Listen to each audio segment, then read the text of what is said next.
December 20th, 1943, 27,000 feet above Germany, 12:47 p.m. The B-17 Flying Fortress, Ye Old Pub, was dying. Its tail section shredded by flak, number 2 engine trailing black smoke, hydraulic fluid freezing into crimson ice across the fuselage. Inside the cockpit, Second Lieutenant Charlie Brown gripped the controls with hands he could no longer feel, fighting to keep the bomber level as consciousness slipped in and out like a failing radio signal. They'd been hit over Bremen. The mission, to bomb an aircraft factory, had gone catastrophically wrong. German fighters tore through the bomber formation like wolves through sheep. Charlie's crew fought back, but the numbers were impossible. One by one, their squadron brothers fell from the sky. Now, alone, crippled, barely airborne, they limped toward England. 200 miles of hostile territory, every second expecting the killing blow. And then it came, but not the way Charlie expected. A German Messerschmitt Bf 109 pulled alongside, close enough that Charlie could see the pilot's face through the canopy, close enough to kill them with a single burst. But the German didn't fire. Instead, he flew beside them, protecting them, guiding them, and Charlie Brown's life changed forever. To understand what happened that day, you need to go back to 2 childhoods separated by a border but united by the same dream. Charlie Brown grew up in Weston, West Virginia during the Great Depression. His father worked in a coal mine. Money was scarce. Food was scarcer. But Charlie had something that couldn't be rationed: imagination. He'd lie in fields watching planes pass overhead, tiny silver crosses against blue sky, and dream of flying. When America entered the war in 1941, Charlie enlisted immediately. Not from patriotism alone, though he had that. Not from hatred of Germany, though propaganda certainly tried to instill it. He enlisted because finally someone would teach him to fly. Training was brutal. B-17 bombers weren't forgiving machines. 4 engines, 10 crew members, 30,000 pounds of metal fuel and bombs. Flying one required precision, nerve, and luck. Charlie had the first 2. He'd need the third. Franz Stiegler grew up in Bavaria, Germany. His family was Catholic, traditional, deeply opposed to the Nazis. His father and brother were both pilots, commercial, not military. They taught Franz that flying was sacred, that the sky belonged to everyone, transcending politics and borders. Franz wanted to be a pilot like his father, but when war came, the Luftwaffe conscripted him. He fought in North Africa, then Sicily, then over Germany itself. By December 1943, he was one of the most experienced fighter pilots in the Luftwaffe, credited with 27 confirmed kills. One more kill would earn him the Knight's Cross, Germany's highest military honor. On December 20th, Franz took off from Oldenburg Airfield on an intercept mission. Allied bombers were hitting Bremen. His orders: destroy as many as possible. He found Charlie Brown's crippled B-17 by accident. It was straggling behind the formation, obviously damaged, barely maintaining altitude. An easy kill, the kind of target that wins medals. Franz armed his guns and moved into attack position. But as he closed in, close enough to see the damage, the blood-stained fuselage, the gunners slumped motionless at their positions. Something shifted inside him. He remembered his brother, killed in combat earlier in the war. He remembered his father's words: honor the machine, honor the sky, never dishonor yourself. And Franz made a decision that would define both their lives. He didn't fire. Charlie Brown was barely conscious when the Messerschmitt appeared. Through blurred vision, he saw the fighter pull alongside, so close he could see the German pilot's face. Young, maybe 25, blue eyes, focused expression. Charlie waited for the cannon fire that would end it all. It never came.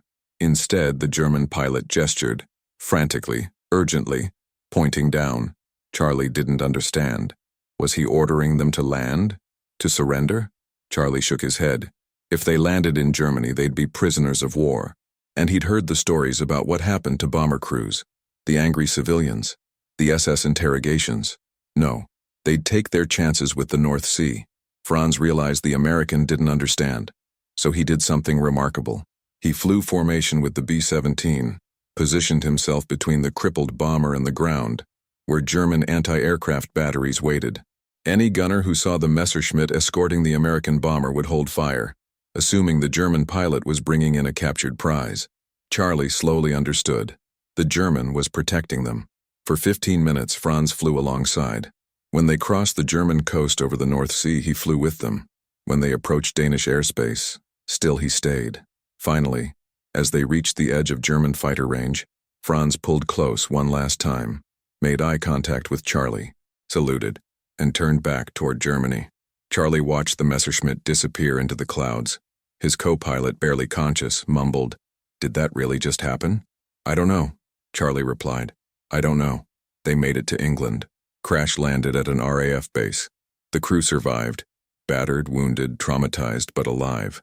When intelligence officers debriefed Charlie, he told them about the German pilot. They didn't believe him. "Impossible," they said. "German fighters don't escort American bombers." "You were delirious from oxygen deprivation," Charlie insisted. But without proof, his story was filed away as combat stress hallucination. He was awarded the Distinguished Flying Cross for bringing his crew home. He completed his tour of duty. When the war ended in 1945, he returned to West Virginia, but he never forgot the German pilot with blue eyes who saved his life. And one day, he decided, he would find him. The search began in 1972, 28 years after that December day. Charlie was now 50 years old, working for the State Department. The war was a distant memory for most Americans, something their fathers had fought, history relegated to books and occasional Memorial Day speeches. But for Charlie, it was yesterday, every day. He'd wake up seeing that Messerschmitt pulling alongside, that salute, those blue eyes. He had no name, no unit designation, nothing except a memory. But he had questions. Why did the Germans spare them? What happened to him after the war? Did he survive? And most importantly, could Charlie find him and say the two words that had been trapped in his throat for 28 years? Thank you. Charlie began writing letters to veteran organizations, to aviation historians, to Luftwaffe veteran groups in Germany. Always the same story. December 20th, 1943. B-17 over Germany. German pilot who didn't shoot. Most letters went unanswered. Some responses were polite dismissals. Many things happened during the war. Records are incomplete. It's unlikely you'll find him. One aviation historian wrote back, "Mr. Brown, thousands of fighter pilots flew for the Luftwaffe. Without a name, unit, or aircraft serial number, finding one specific pilot is like finding a specific grain of sand on a beach." But Charlie didn't stop. He published his story in veteran magazines. He spoke at reunions. He attended aviation conferences, always asking, "Does anyone know about a German fighter pilot who escorted a damaged B-17? Years passed. His children grew up hearing the story. His wife supported his search but gently suggested maybe it was time to let go. "Charlie," she said, "maybe he didn't survive the war. Maybe he doesn't want to be found. Maybe it's time to move on." "I can't," Charlie replied.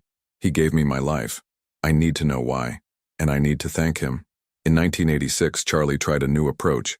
He wrote a letter to a German Combat Pilot Association newsletter.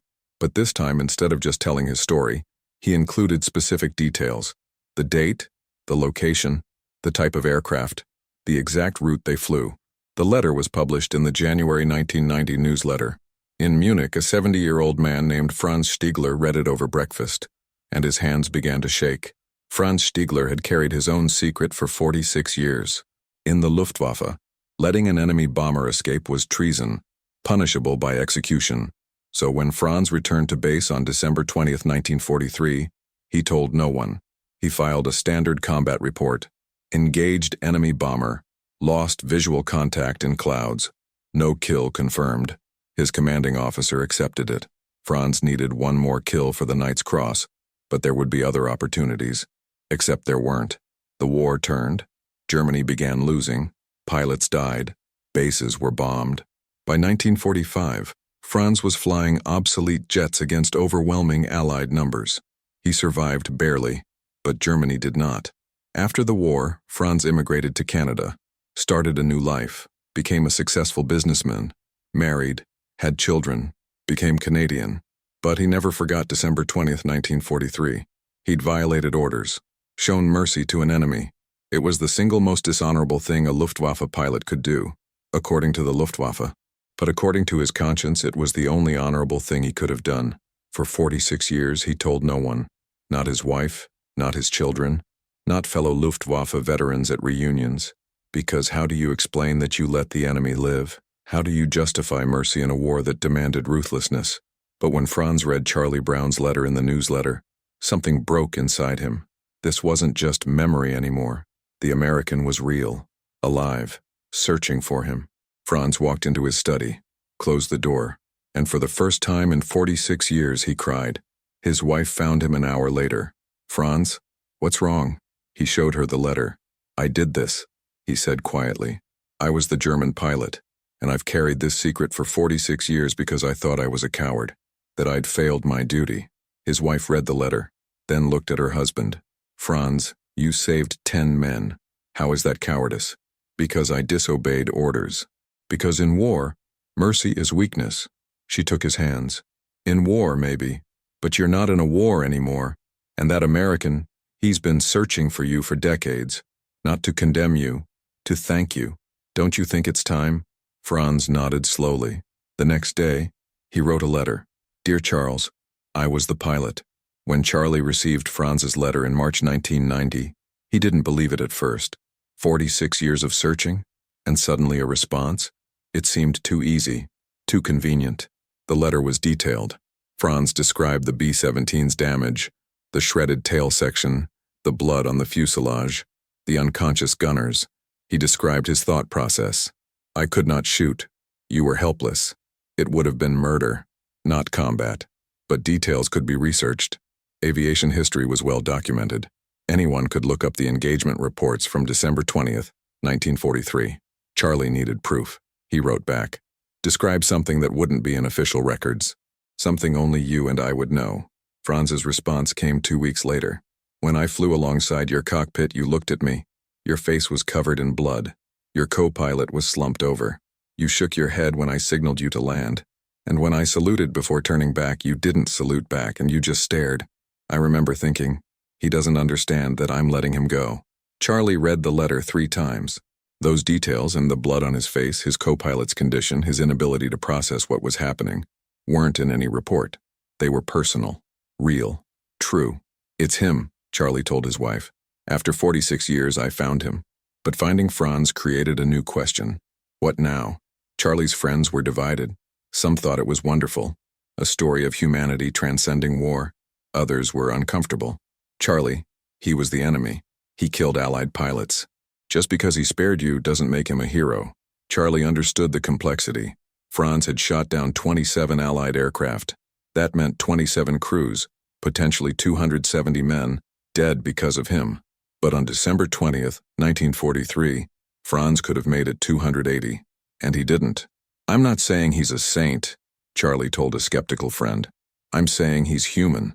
And in the middle of a war that demanded we treat each other as monsters, he chose to see me as a person, and I need to thank him for that." In June 1990, Charlie booked a flight to Vancouver, where Franz lived. They would meet face to face, the German and the American, the hunter and the hunted, the man who showed mercy and the man whose life was spared. After 46 years, they would finally speak. June 15th, 1990, Vancouver International Airport. Charlie Brown walked through the terminal feeling more nervous than he'd felt over Germany in 1943. At least then, he knew what to expect. Combat, death, survival. This, meeting the man who saved him, was uncharted territory. Franz Stiegler stood near the arrival gate, equally nervous. He'd worn his best suit. He'd rehearsed what to say. But now that the moment was here, words seemed inadequate. Their eyes met across the terminal. Both men froze. For 10 seconds, they just stared, memorizing faces, confirming reality, processing 46 years of memory against present truth. Then Charlie walked forward, extended his hand. "Thank you," he said simply. Franz took his hand. His English was accented but clear. "I'm sorry it took so long." They stood there, 2 old men holding hands in an airport, tears streaming down their faces, while travelers rushed past oblivious to the reunion happening before them. Charlie's wife had come with him.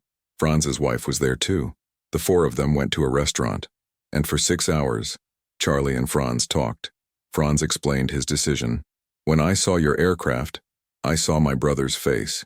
He died in combat in 1940, and I thought, someone shot him down, someone killed him. And now, I'm about to do the same to another family. And I couldn't. I just couldn't. Charlie explained his search.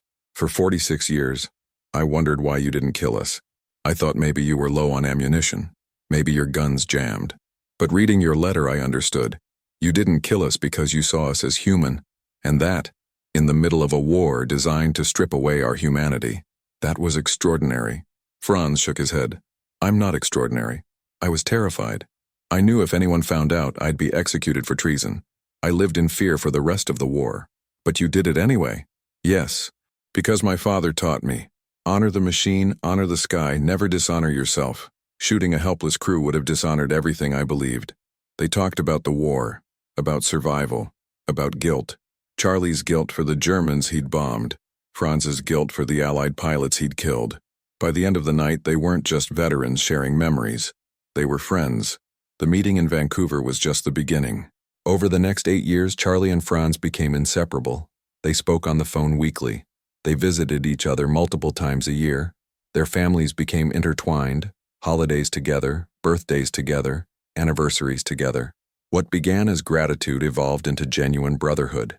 In 1991, they were invited to speak at the Air Force Museum in Ohio. Together, they told their story to an audience of veterans, historians, and aviation enthusiasts. The room was silent throughout. When they finished, the standing ovation lasted 5 minutes. Afterward, an elderly veteran approached. I flew B-17s over Germany, lost friends every mission, and for 50 years I've hated every German I've met. But hearing your story, I don't know. Maybe I've been wrong. Franz gripped the man's hand. I understand your hate. I killed your friends. But I hope you can see, not all of us were monsters. Some of us were just scared boys trying to survive. The veteran nodded, tears in his eyes. Thank you for that. In 1996, Charlie and Franz collaborated on a book, A Higher Call. It documented their story in detail. The mission, the encounter, the 46-year search, the reunion. The book became a bestseller, touching readers worldwide. Letters poured in from across the globe. Veterans on both sides of the war shared their own stories of unexpected mercy. A Japanese soldier who spared an American medic. A Russian tanker who let German prisoners go. A British pilot who couldn't shoot a German pilot parachuting from a burning plane. One letter from a German veteran read, For 70 years I've carried shame for what my country did. Your story reminds me that even in darkness some light survived. Thank you. Charlie and Franz didn't just reconcile their own past. They helped thousands of veterans reconcile theirs. But the most profound impact was personal. Franz had spent 46 years believing he'd been a coward, that letting Charlie live was weakness. But Charlie's gratitude transformed that shame into pride. He hadn't been weak. He'd been brave enough to follow his conscience when duty demanded otherwise. And Charlie, who'd spent 46 years wondering why he'd been spared, finally understood. Sometimes, in the midst of horror, humanity survives. And that survival is worth celebrating. They'd both been saved that day. Charlie from death, Franz from becoming a man he couldn't live with. In 2005, the German government invited Franz to speak at a military academy in Munich. The topic, Ethics of Warfare. It was an unusual invitation. German military education generally avoided glorifying Goethe history. Too much darkness, too much shame. But Franz's story offered something different. A case study in moral courage under impossible circumstances. Franz was 75 years old. His health was declining, but he accepted. Charlie flew to Germany to be with him. The lecture hall held 200 cadets, young men and women training to be officers. They listened as Franz, speaking in German with Charlie beside him, told the story of December 20th, 1943. I was ordered to kill the enemy, Franz said.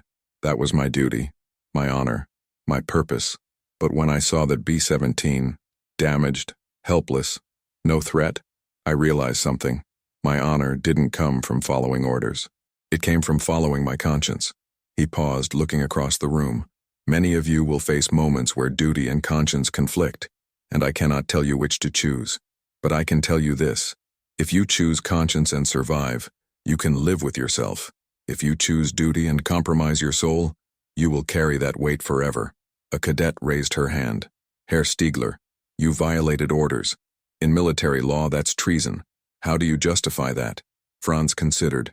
I don't justify it. I accept it. Yes, I violated orders. Yes, I could have been executed. But I'm here, 52 years later, with the man whose life I spared sitting beside me. And if I could go back, I would make the same choice. Charlie spoke then, in English translated by an interpreter. Franz saved 10 men on December 20th, 1943, but his story has saved thousands more, not from bullets, but from the belief that war strips away our humanity. His story proves that even in the darkest moments we can choose kindness, and that choice matters more than any medal. After the lecture, cadets lined up to shake their hands. One young officer said, "My grandfather fought in W2. He never talked about it. He died carrying shame he never shared. I wish he'd heard your story. Maybe it would have helped." Franz gripped his shoulder. Tell his story, honor his service, and forgive him, whatever he did. War makes monsters of good men. Compassion makes them human again. The cadet saluted. Franz saluted back. And in that moment, 2 generations of soldiers, separated by 60 years, understood each other perfectly. March 2008, Miami, Florida. Franz Stiegler was dying. Prostate cancer, diagnosed 2 years earlier, had metastasized. Doctors gave him weeks, maybe months. He was 88 years old, had lived a full life, and faced death with the same calm he'd faced combat. But he had one final wish. "I want to see Charlie one more time." Charlie flew to Florida immediately. He was 88 as well. Same age, same generation, same war. They'd survived Hitler, survived the Pacific, survived decades of peace. Now they faced the final enemy together. In Franz's hospital room, they sat holding hands, 2 old warriors at the end of their journey. "I've been thinking," Franz said, his voice weak, "about December 20th, 1943, about what would have happened if I'd pulled the trigger. I'd be dead," Charlie said simply. "Yes, and I would have gotten my Knight's Cross.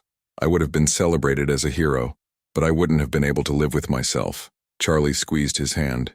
"You made the right choice." "Did I? I let you live, but I killed 27 other Allied pilots. What makes you special? Why did I save you but not them?" It was a question Franz had asked himself for 65 years. Charlie thought carefully before answering. "Because on December 20th you saw me, not as an enemy, not as a target, but as a person. The other times, you were in combat. It was kill or be killed.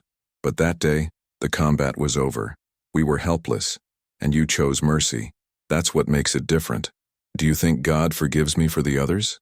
Charlie, not a deeply religious man, surprised himself by answering, "I think God forgives anyone who tries to be better than the war made them. And you did that. Every day after December 20th, 1943, you were better than the war." Franz smiled weakly. "I'm glad I found you, Charlie. Or that you found me. These 18 years, knowing you, becoming brothers, they've been the best years of my life." "Mine too," Charlie said, tears streaming down his face. Franz closed his eyes. "Do me a favor. Anything. When you tell our story after I'm gone, and I know you will, tell people, war is inevitable, but humanity doesn't have to be its casualty. Even in war, we can choose kindness. I promise." Franz Stiegler died 3 days later, March 22, 2008, with Charlie Brown holding his hand. The story of Charlie Brown and Franz Stiegler changed something fundamental, not in military strategy, but in how we understand war itself. For centuries, war has been framed as a contest between good and evil. Our side, heroes. Their side, monsters. This binary thinking makes war psychologically bearable. It's easier to kill when you believe the enemy is fundamentally different from you. But Charlie and Franz shattered that binary. Franz wasn't a monster. He was a scared young pilot following orders, carrying guilt, trying to reconcile duty with conscience. And when confronted with a choice, follow orders or follow his heart, he chose heart. That choice didn't make him a traitor. It made him human. And Charlie's response, 46 years searching, not for revenge but for gratitude, showed something equally important. The enemy's humanity doesn't diminish yours. Acknowledging that a German pilot saved you doesn't betray the Allied cause. It enriches it, because if we can only honor our own side, we haven't learned anything from war. But if we can honor acts of humanity regardless of uniform, then we've transcended war. We've found something eternal, the recognition that courage, compassion, and conscience exist in all people, even enemies. Historians who studied their story identified something profound. Franz and Charlie weren't unique.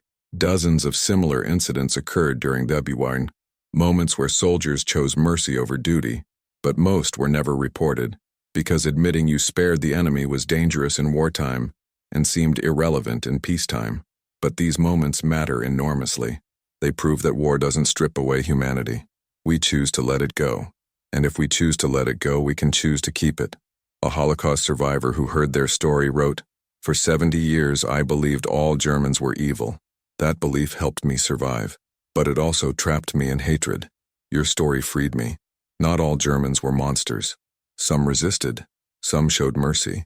And acknowledging that doesn't diminish what I suffered. It honors those Germans who tried to be better." That's the real power of Charlie and Franz's story. It doesn't erase the Holocaust, doesn't excuse the Luftwaffe, doesn't pretend war is anything other than hell, but it proves, even in hell, some angels survive. And those angels, those moments of mercy in the midst of horror, deserve to be remembered as much as the battles, because they remind us who we can be. There's a moment in the recording of Charlie and Franz's final conversation, 3 days before Franz died, where Charlie asks a question that cuts to the heart of everything.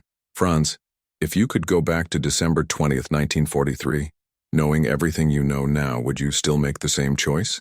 Franz, weakened by cancer but mentally sharp, answered immediately, "Yes, absolutely yes.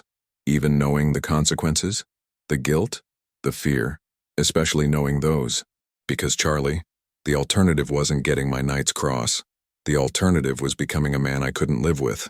If I'd killed you that day, shot a helpless crew for a medal, I would have died inside.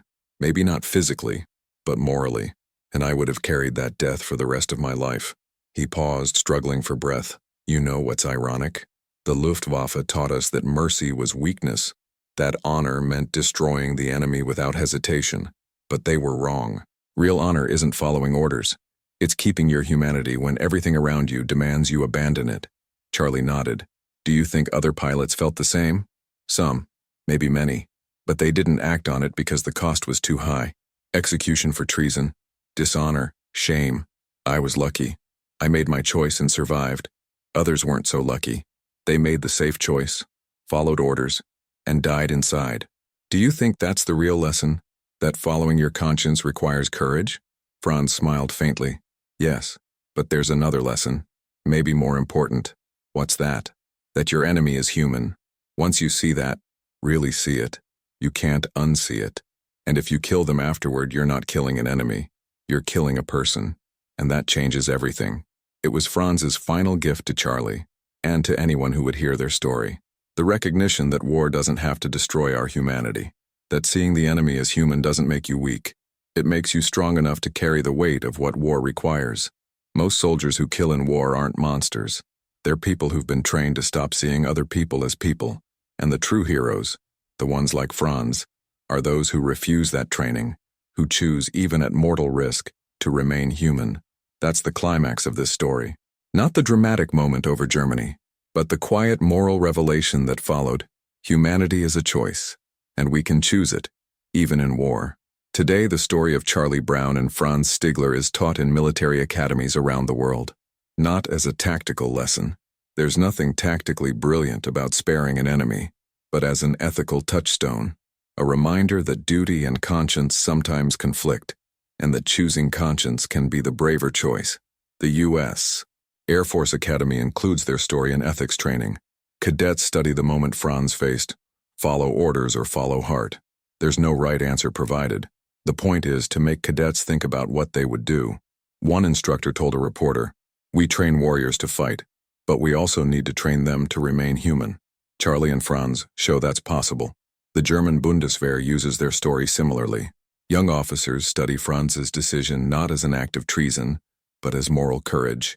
The question posed, when does following orders become immoral, and what do you do when you reach that point?